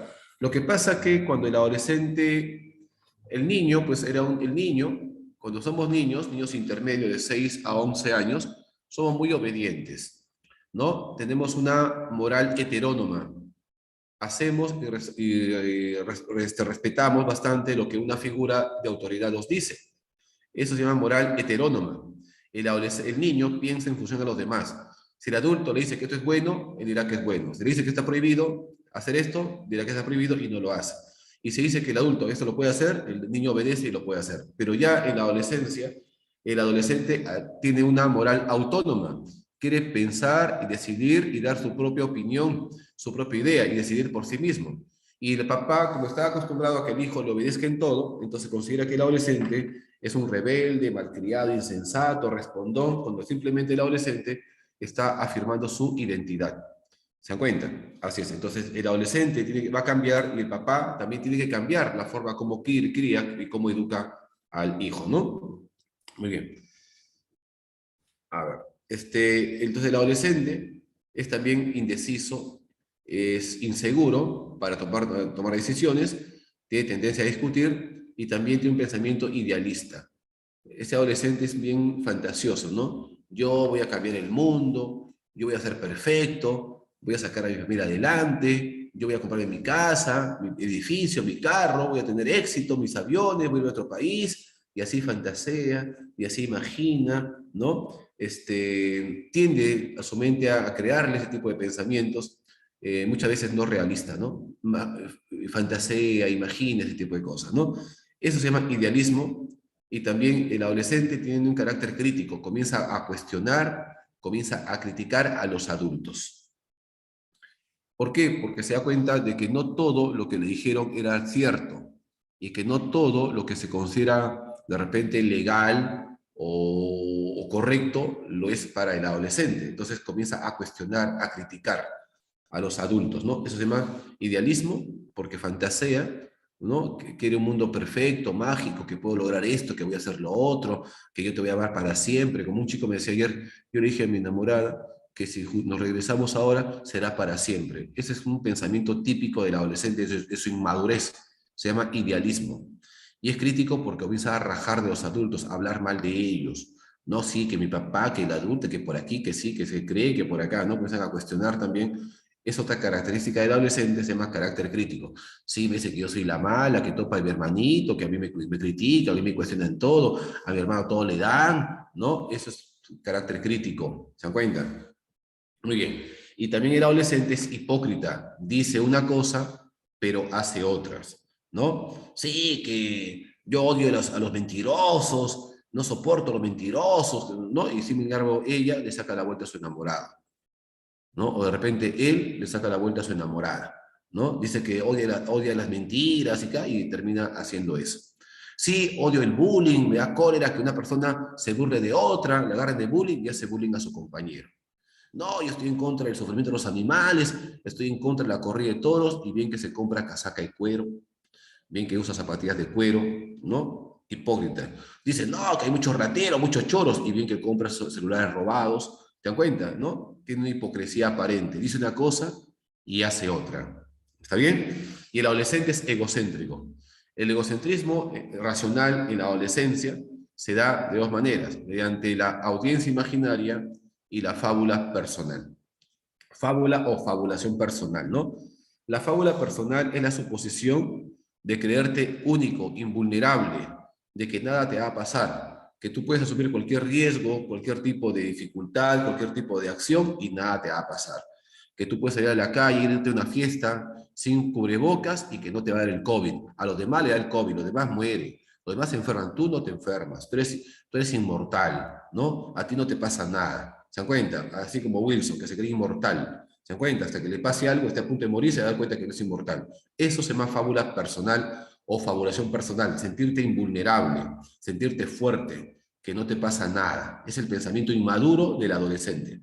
¿Está bien? Y también la audiencia imaginaria es el pensamiento inmaduro de que el adolescente piensa de que todo el mundo se fija en él, de que todo el mundo está muy pendiente de qué hace, de qué no se hace, de cómo se viste, ¿no? Si está en la moda, zapatillas de marca, o su ropa es de marca, o no es. Eso se llama audiencia imaginaria. Miren acá.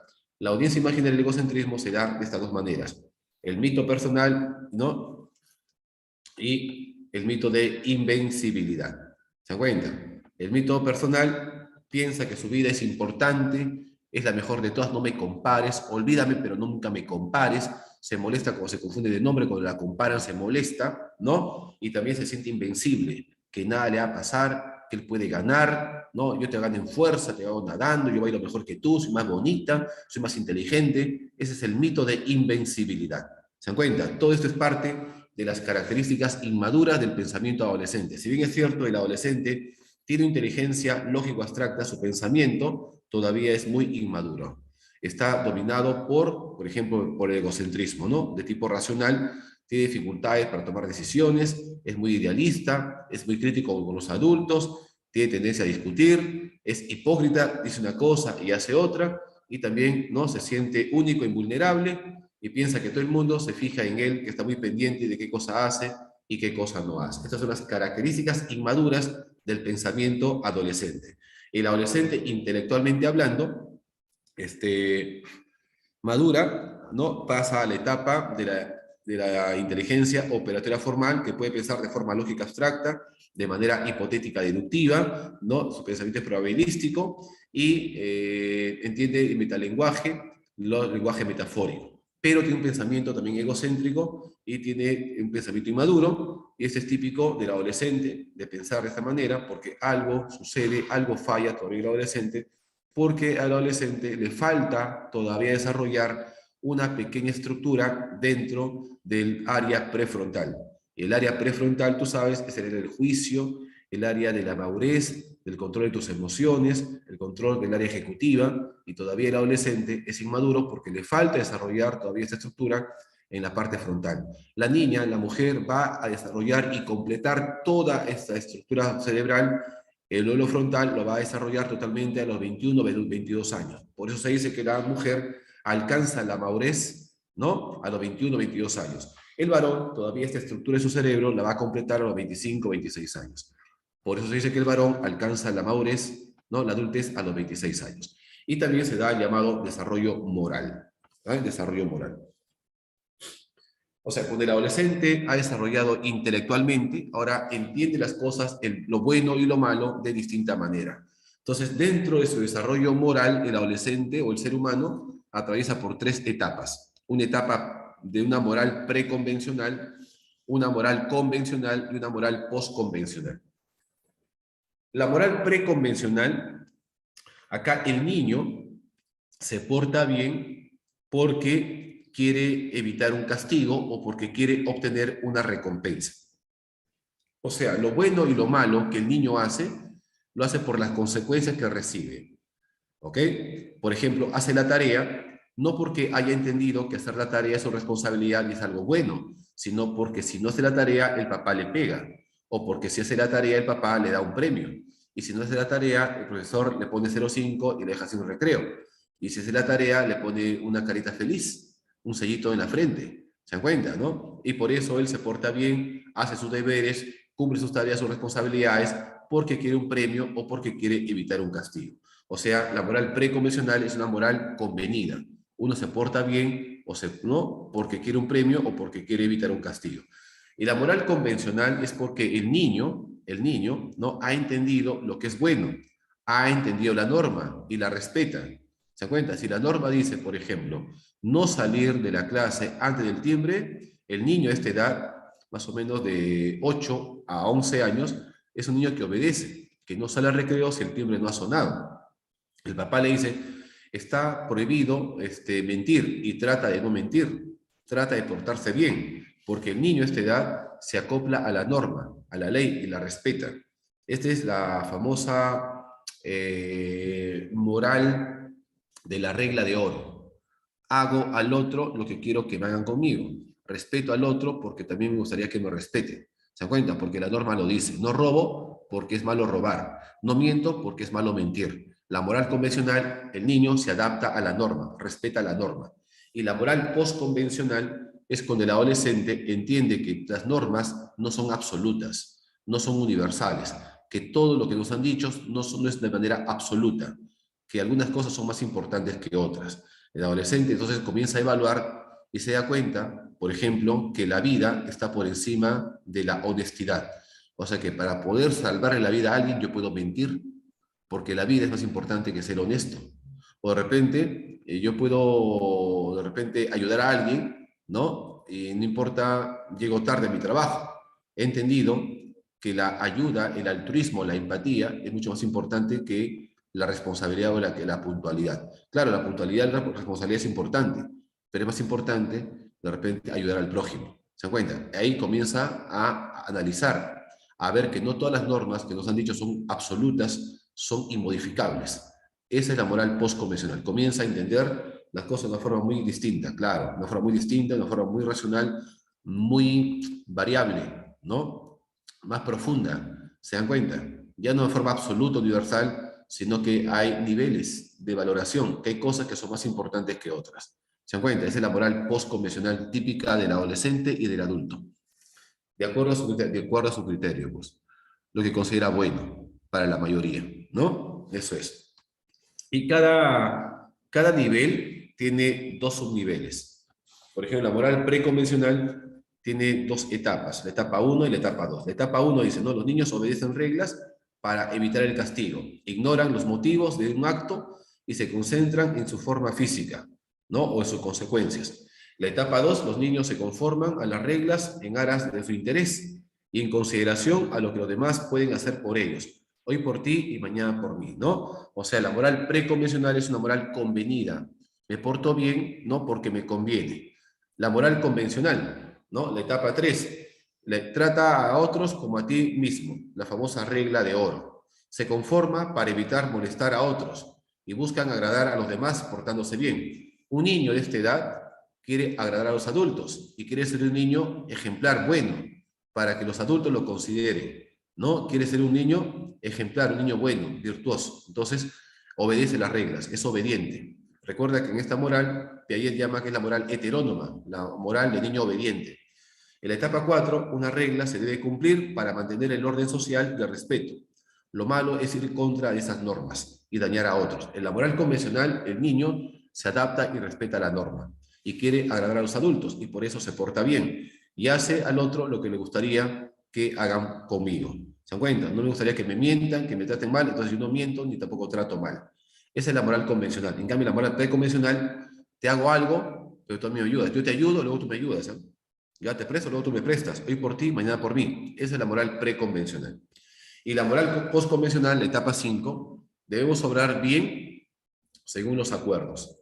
Debemos respetarnos para velar por el bienestar social, velar por el interés común al de la mayoría. Bueno, sí, Piaget habló de la moral heterónoma y la moral autónoma. Sí, Piaget habla de dos tipos de razonamiento moral, la moral heterónoma, que es de los niños, y la moral autónoma, que es de los adolescentes, y la del adulto. La moral heterónoma es que el niño obedece a los adultos, respeta la regla de los adultos. Se porta bien porque hay un adulto que lo está vigilando, un adulto que le ha mandado, y por eso se porta bien. Es la moral heterónoma. Y la moral autónoma, la persona decide por sí mismo portarse bien o portarse mal.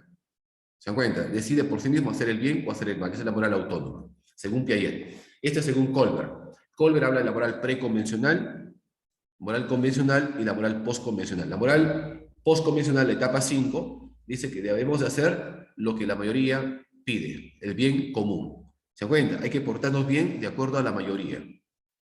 La democracia, el bien común, es la que debe prevalecer. ¿Se dan cuenta? Y la etapa 6, las personas hacen lo que a nivel individual consideran correcto.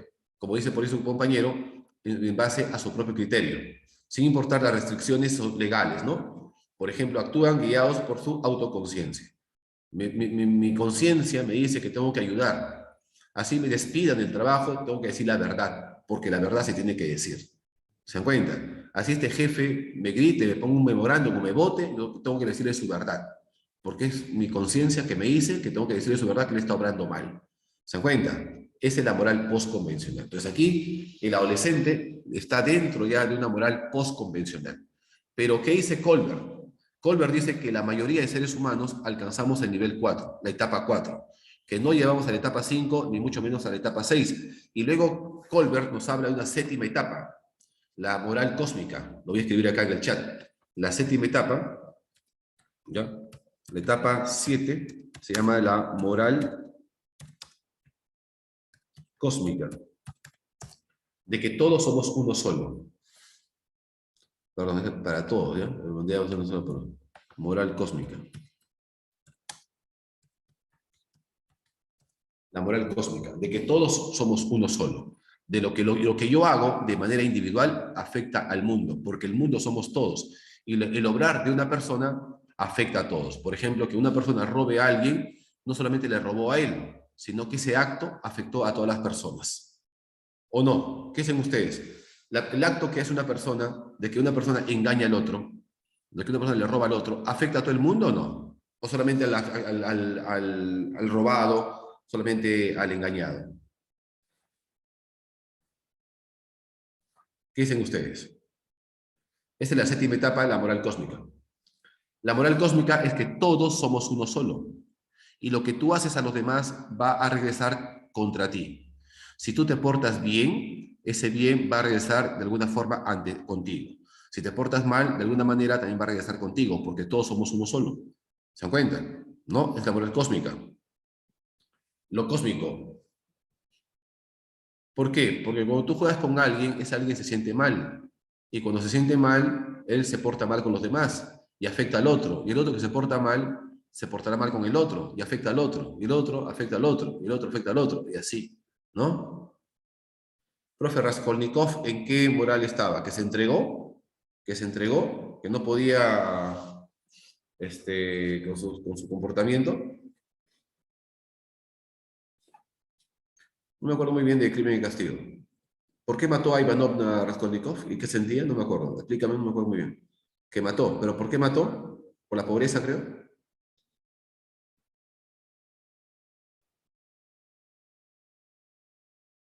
Mató porque cobraba todo. La usuria representaba el mal. ¿Ya? ¿Cósmica? No, no es cósmica. Me parece más bien que es moral preconvencional. Hizo lo que le convenía. Mató porque le convenía, creo. Parece que es preconvencional, me parece. No, no es cósmica. Si fuese cósmica, no lo hubiese matado a la anciana. Porque al matar también se mata a él. Porque al matar a la anciana, él también se afectó, ¿no? ¿Sí o no? Entonces no sería una moral cósmica. Me parece que es preconvencional porque actuó en base a su conveniencia. Le convenía que, que esté muerta, esa persona la mató. No está el valor de la vida. Muy bien, acá está el dilema de Haynes. Al entregarse, remordimiento, pues, ¿no? Remordimiento. Al entregarse sería una moral convencional, porque respeta la norma. Respeta la norma. Raskolnikov no llegó a una moral postconvencional. Fue una moral preconvencional primero, luego una moral convencional. ¿No? Bueno, ahí también. Listo. Vamos ahora con la adultez. Siguiente.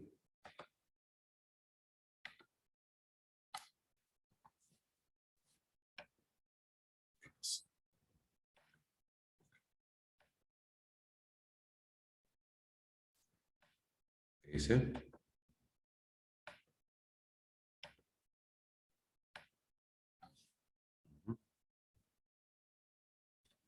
Se extraña cuando hacía pizarra. Ah, tiene que venir para acá físico, presencial. Muy bien. Desarrollo humano.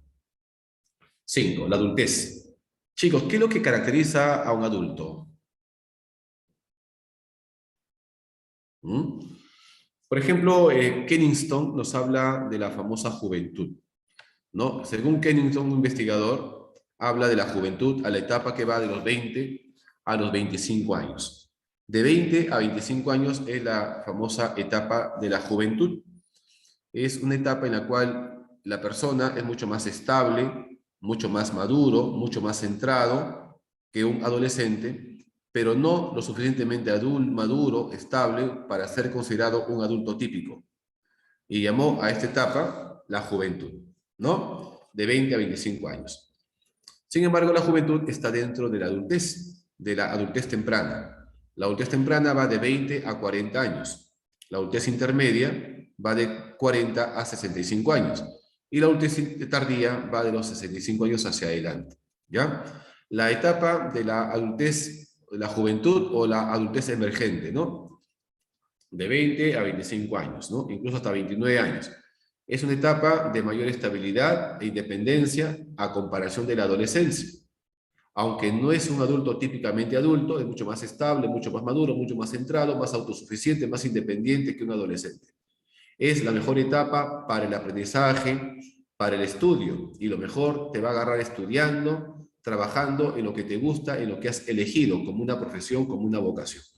¿Está bien? ¿No? Esta es la adultez emergente o la juventud. Muy bien. La adultez temprana, de los 20 a los 40 años, ¿no? ¿Cuál es la crisis fundamental que tiene que atravesar un adulto de esta edad? Mire, decimos que en la adultez temprana se alcanza el cenit, la plenitud de la evolución física, mental, psicológica, social, etc. De 20 a 40 años. El mejor cuerpo que va a tener la persona es de 20 a 25 años. La etapa más saludable de la vida es la etapa de la adultez temprana. Es la etapa más saludable, ¿no? Su condición física mejora, disminuye la torpeza, porque el adolescente atraviesa por una torpeza, la famosa torpeza adolescente. Porque como el cuerpo crece tan rápido, los movimientos se vuelven torpes, por eso que el adolescente golpea, se tropieza, bota cosas, ¿no? Su crecimiento del adolescente es desproporcionado, no es simétrico. Por ejemplo, en la adolescencia, la nariz le crece, narizón. La mandíbula se proyecta hacia adelante, las piernas le crecen bastante. Entonces, como el cuerpo ha crecido muy rápido, el adolescente se vuelve torpe. Por eso hablamos de la torpeza adolescente. En cambio, en la adultez, su condición física mejora, disminuye su torpeza, aumenta su agilidad y su resistencia. Uno se pone a trabajar, al gimnasio, regresa, hace cosas y no se cansa para nada. Llega de boleto, ¿no? De madrugada a una fiesta, se levanta temprano, se va a trabajar, a estudiar. No se cansa. Ha alcanzado la plenitud de su evolución física, psicológica, mental, etcétera, ¿no? Pero también puede haber una desarmonización corporal, porque la adultez y la vida depende de los hábitos que tú tengas. Hay gente que no hace deporte, que tiene una vida sedentaria, que come sentada ahí comiendo ese tipo de cosas, de comidas con harto carbohidrato, entonces va a tener una desarmonización corporal. La fatiga, la obesidad, los problemas coronarios, la grasa, no van a afectar su físico. Eso se llama desarmonización corporal porque depende mucho del estilo de vida que tú tengas. Pero sin embargo, la adultez es una etapa de mucha salud. También este estilo puede ser un estilo saludable o un estilo no saludable, ¿no? Hay gente que toma, que fuma, que se trasnocha, que se queda de madrugada con el celular porque no tiene sueño, 3, 4 de la mañana, con el celular prendido porque no puede dormir, porque está sobreestimulada. Otro día viendo televisión, ¿no? O de repente, no sé, pues sufre de migraña, qué sé yo. Porque le falta deporte, le falta manejar el estrés, no tiene una alimentación saludable, entonces desarrolla este estilo de vida que es perjudicial. O todo lo contrario, que es un estilo de vida saludable, ¿no? Esto también se ve mucho reflejado en la adultez. El adolescente atraviesa, según Piaget, por la etapa de las operaciones formales. Sin embargo, el adulto tiene una moral, un pensamiento postformal. El pensamiento postformal es un pensamiento lógico, es un pensamiento dialéctico, es un pensamiento en el cual puede entender las contradicciones. Porque el adolescente ve las cosas como buenas o malas, correctas o incorrectas. En cambio, el adulto puede ver matices en su vida, que no todo es malo ni todo es bueno, ¿no? Que lo que era bueno de repente hay que analizarlo, que uno puede aprender de las cosas negativas, que uno puede aprender de los errores. En cambio, el adolescente, un error es un error y un acierto es un acierto. Lo blanco es blanco y lo negro es negro. Pero para un adulto, uno puede aprender de los errores, puede aprender de los aciertos, puede aprender de sus equivocaciones. En las fallas hay un aprendizaje. Fallar también es algo bueno, ¿no? Que te mientan también puede ser un aprendizaje, de aprender de eso y avanzar en la vida. Ese pensamiento que entiende contradicciones es un pensamiento más sabio, se llama pensamiento dialéctico. Es más reflexivo, ¿no? Se da cuenta y entiende que todo es relativo, que nada es absoluto, que todo no es blanco y el negro. Este es un pensamiento típico del adulto, se llama pensamiento postformal. ¿Está bien? También pues el adulto tiene que atravesar por la etapa de logros, ¿no? ¿Sí o no? El conseguir trabajo, trabajar, ¿no? Buscar cierta estabilidad, participar también en eventos sociales, participar también de cosas trascendentales de tu vida, de la sociedad. Por ejemplo, decidir tu seguro, si estás para el Estado o una AFP.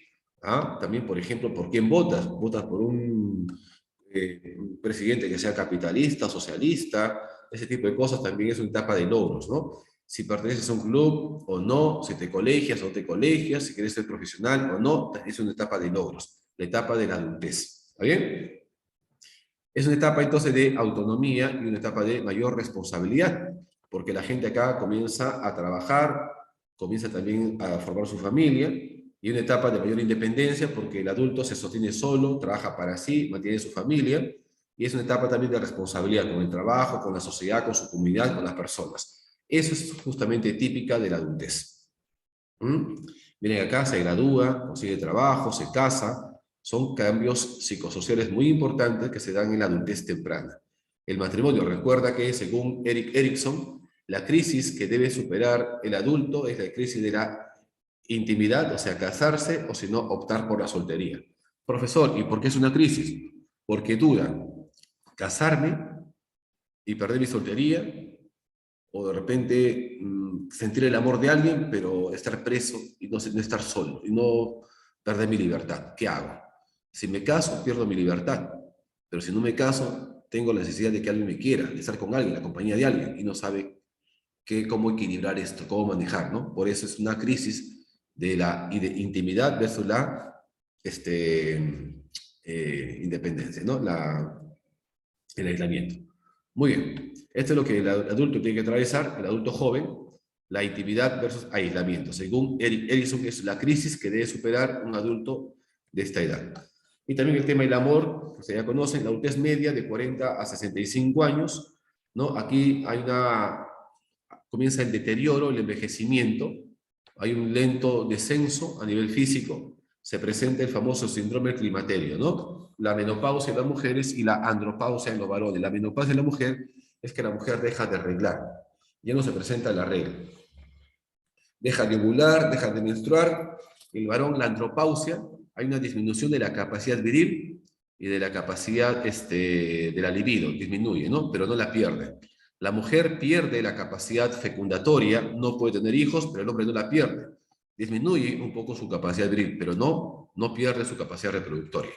El adulto de esta edad también disminuye su inteligencia fluida, disminuye la capacidad para aprender, la capacidad para tomar decisiones de forma rápida, la capacidad para recordar, para memorizar algo inmediato, lo pierde, va perdiendo, va disminuyendo, pero sin embargo su inteligencia cristalizada, las experiencias, los estudios aumentan.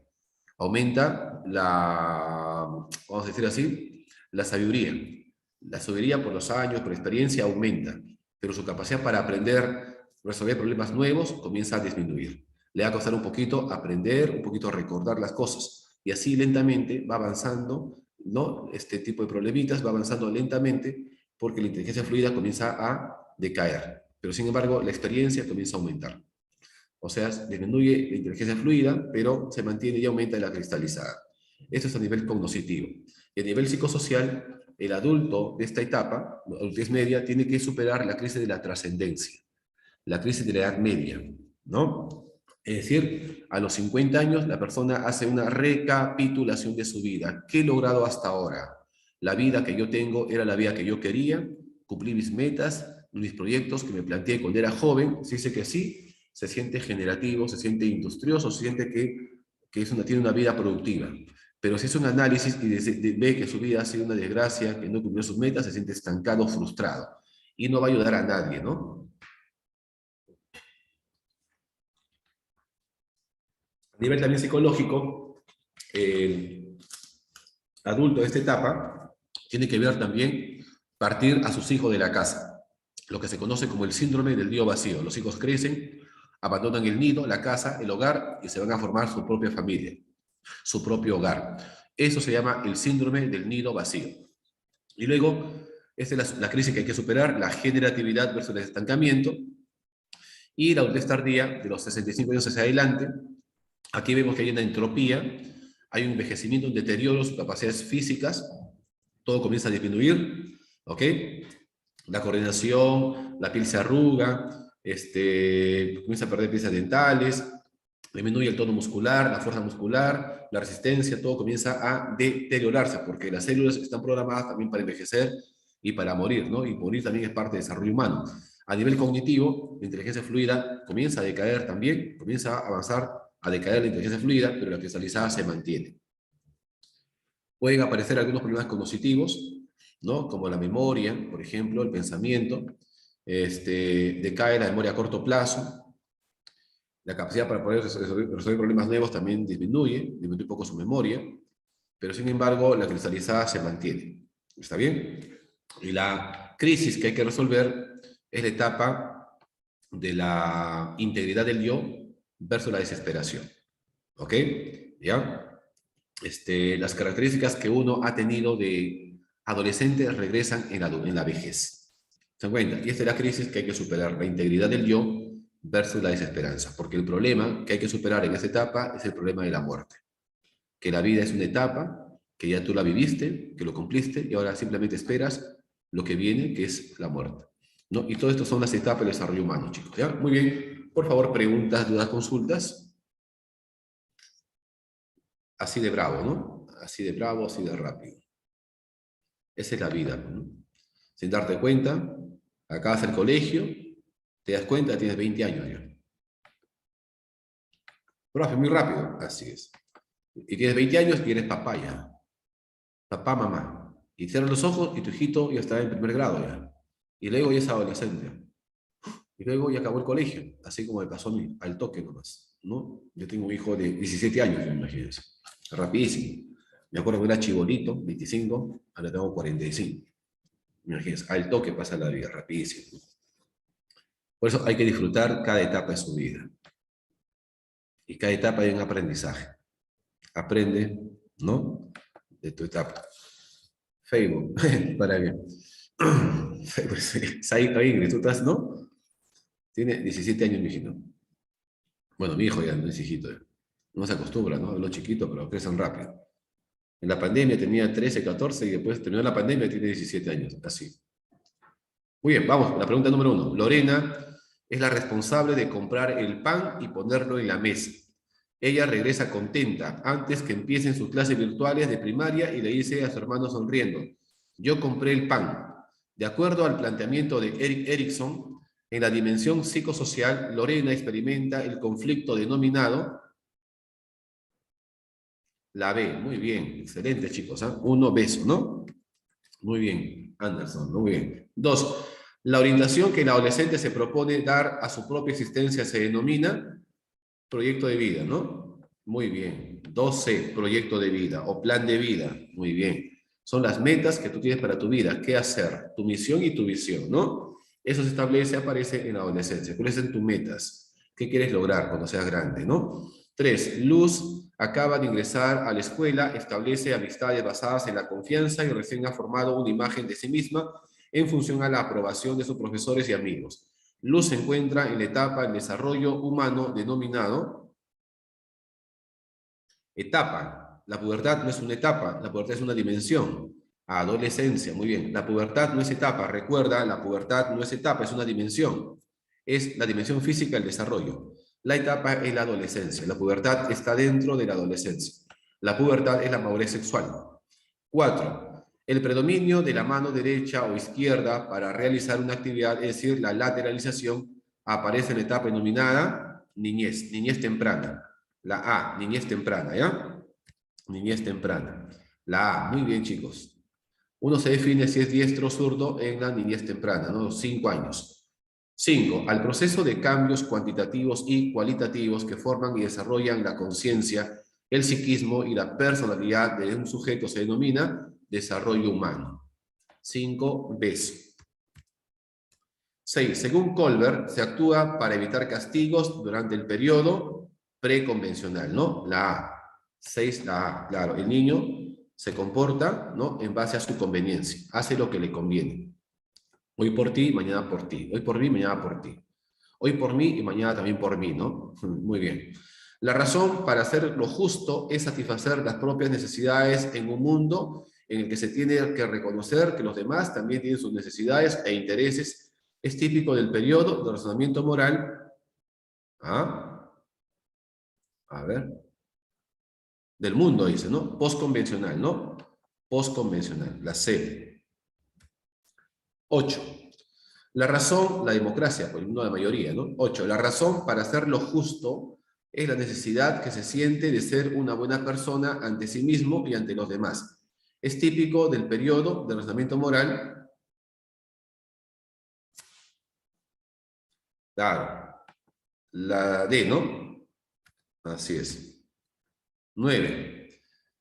El ser humano nace y desarrolla su existencia en el seno de una sociedad y de una cultura, recibiendo permanentemente las múltiples influencias de este ambiente y a su vez influye sobre los demás hombres. Esta experiencia se denomina interacción social. La D. Muy bien. 10. Una joven universitaria cuenta a su amiga haber probado una sustancia psicoactiva durante su adolescencia por invitación de grupos de amigos. En aquella ocasión tuvo mareo, se sintió eufórica y más espontánea. Entre las siguientes conclusiones a las que puede llegar un joven, luego de pasar por ese tipo de experiencia, ¿cuál de las expresiones connota menos peligro?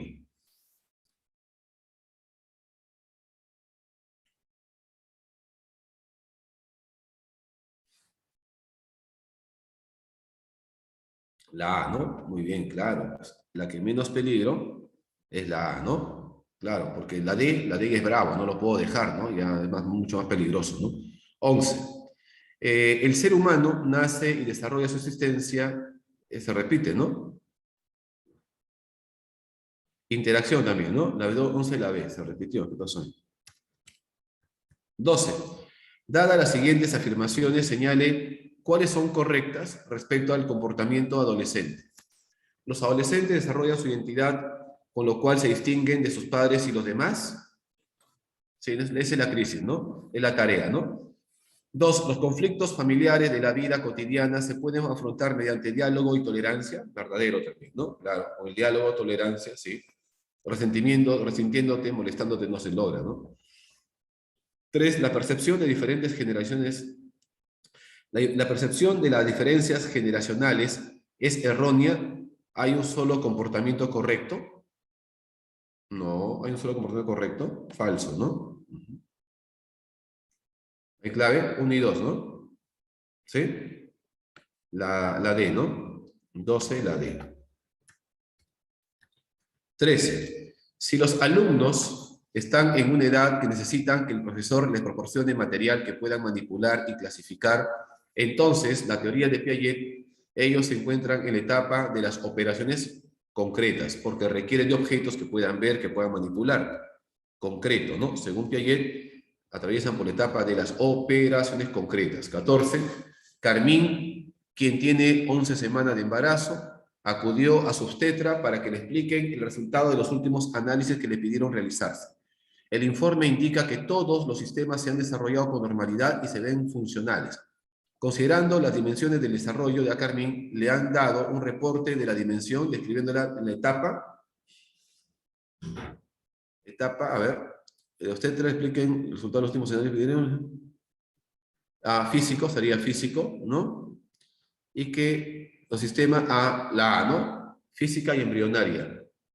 No, física.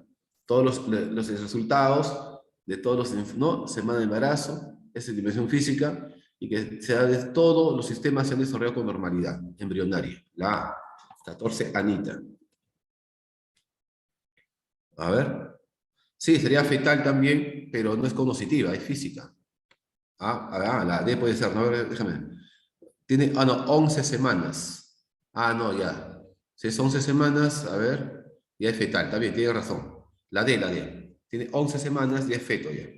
Porque de 0 a 2 es cigoto, de 3 a 8 es embrionario, y de 9 hacia adelante es feto, ¿no? Y tiene 11 semanas, entonces ya es un feto, física fetal, la D, ¿ya? 14 la D. Muy buena, muy buena. Muy bien. Por hacerlo rápido, ¿no? Sí, está bien. La D, física y fetal. Y todo se ha desarrollado, ¿no? En el embrionario se está desarrollando. Fetal ya se completó ya. Tiene razón. 15. Pepe, quien estuvo varios años en el extranjero, regresó al Perú para ser el padrino de la primera comunión de su hija, de su mejor amigo. Al visitarlo, encontró a la niña haciendo una tarea de matemáticas y le comentó al padre: ¿cómo ha crecido tu hija? Está grandota. A lo que la niña añadió: y soy muy inteligente, padrino Pepe. Ahora ya puedo resolver ecuaciones. En relación a los tipos de cambios en el desarrollo humano, se puede afirmar que... Ajá.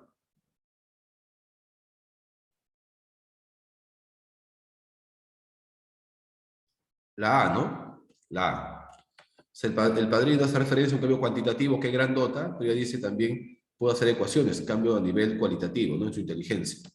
A, la A. Anita, la huerfanita. Listo, chicos. Listo, vamos con el quiz. ¿Alguna duda? ¿Alguna pregunta?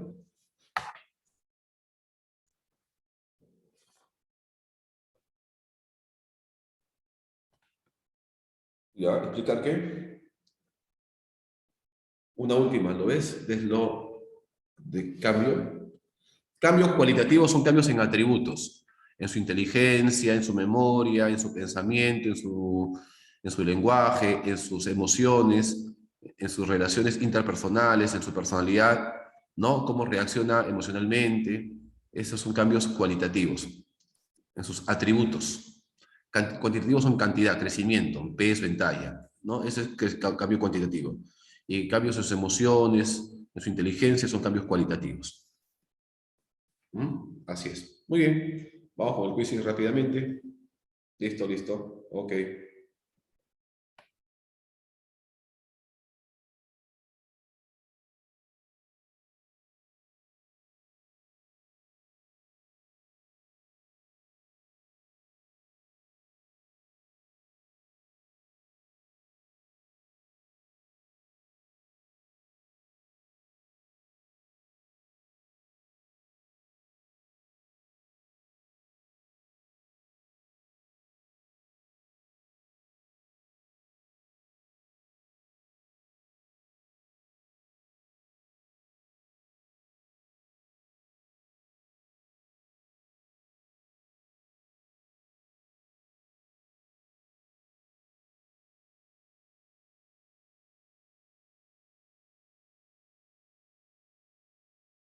¿No está? Es que él está supliendo otro salón también de otra tutora que no ha venido, porque está distraída. Bueno, si no hay tiempo.